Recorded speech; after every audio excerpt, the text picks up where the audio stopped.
In 1988, sensing a need, religious leaders began delivering meals to people with HIV and AIDS who couldn't leave their homes. From that simple idea, the nonprofit Food and Friends has grown into a Washington, D.C. institution, bringing thousands of meals a day to the sick and those in need. VOA's Unshin Lee reports. I go by Val. I go by Val. Every day, the volunteers at Food and Friends come here to feed Washington, D.C.'s less fortunate.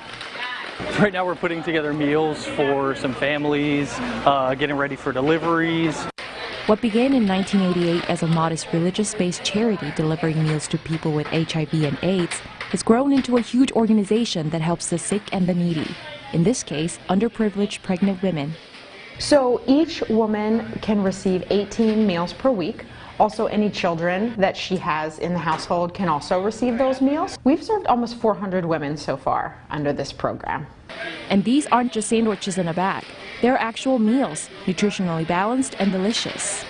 Getting a variety of food is really good for the pregnancy, so whole grains, fruits and vegetables, lean protein, and just focusing more on like iron, folate, calcium, all those sorts of nutrients too. But serving full meals doesn't come cheap, and the annual budget for the organization is nearly $10 million.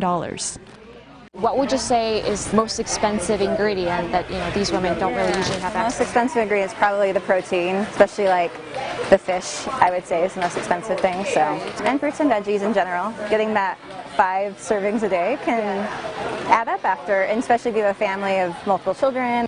But thanks to corporate giving and dedicated volunteers, they managed to deliver 2,900 meals a day.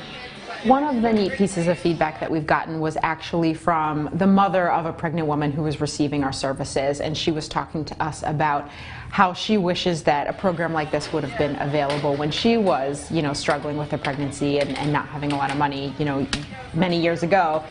And last year, the organization says it delivered nearly 1 million hot meals to people in need in the D.C. area.